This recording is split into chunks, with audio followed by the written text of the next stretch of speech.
ఇక మావోయిస్టు పార్టీకి మరోసారి భారీ ఎదురుదెబ్బ తగిలింది.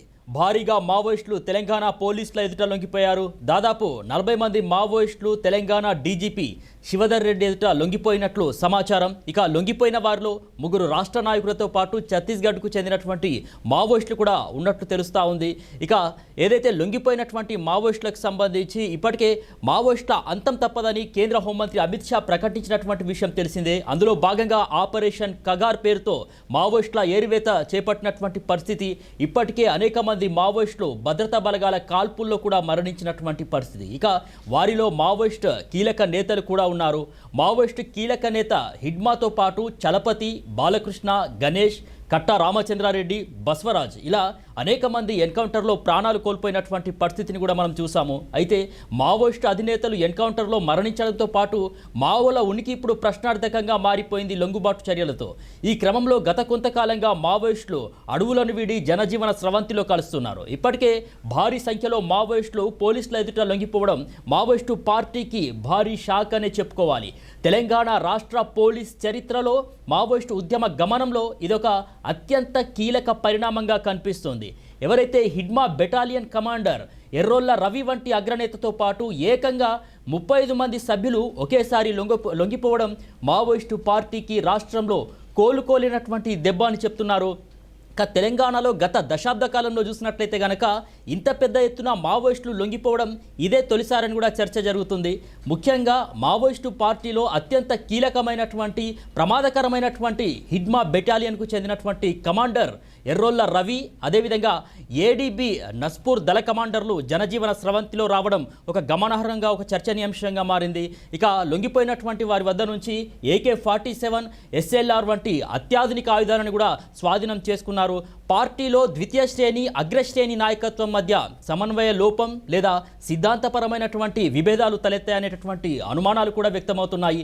డీజీపీ శివధర్ రెడ్డి నేతృత్వంలో ఏదైతే మొత్తానికి ఒక ఆపరేషన్ అయితే జరిగింది, ఆయన ఎదుట 30తో పాటు దాదాపు 40 వరకు కూడా మావోయిస్టులు లొంగిపోయినట్లయితే సమాచారం అందుతూ ఉంది.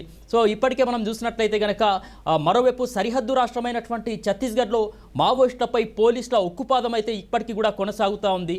సుకుమా జిల్లాలో జరిగినటువంటి తాజా ఎన్కౌంటర్లో 3 మావోయిస్టులు కూడా మృతి చెందారు.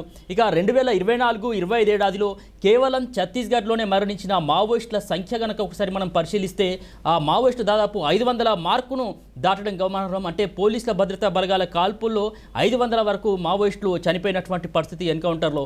గతంలో ఎన్నడూ లేని విధంగా వరుస ఎన్కౌంటర్లు జరగడం, అగ్రనేతల మరణాలు, స్థావరాలపై దాడులు పెరగడంతో పాటు వాళ్ళకి సంబంధించినటువంటి షెల్టర్ జోన్లు కూడా మొత్తానికి ధ్వంసం కావడం, వాళ్ళకి సంబంధించినటువంటి అబూజ్ మడ్ లాంటి దట్టమైనటువంటి దండకారణ్యంలో కూడా వాళ్లకు అక్కడ తలదాచుకోవడానికి చోటు లేకపోవడంతో అభద్రతా భావం పెరిగినట్టుగా కూడా చర్చ జరుగుతుంది. ఈ తీవ్రమైనటువంటి పోలీసుల ఒత్తిడి తట్టుకోలేక మరోవైపు సురక్షితమైనటువంటి మార్గంగా భావించే చాలామంది కూడా లొంగిబాటు వైపు మొగ్గు చూపుతున్నట్లు ఇప్పటికే విశ్లేషకులు కూడా భావిస్తూ ఉన్నారు. ఇక భారీ స్థాయిలో ఆయుధాలతో సహా లొంగిపోవడం వల్ల తెలంగాణ సరిహద్దు ప్రాంతాల్లో మావోయిస్టుల ప్రాబల్యం గణనీయంగా తగ్గేటటువంటి అవకాశాలు ఉన్నాయనేటటువంటి చర్చ కూడా జరుగుతుంది. ప్రభుత్వం అమలు చేస్తున్నటువంటి పునరావాస ప్యాకేజీలు కావచ్చు, కుటుంబ సభ్యుల నుంచి వస్తున్న ఒత్తిళ్లు కావచ్చు, అడవిలో మారుతున్నటువంటి పరిస్థితులు, వీటి నిర్ణయాలపై కూడా ప్రభావం చూపుతున్నటువంటి పరిస్థితి.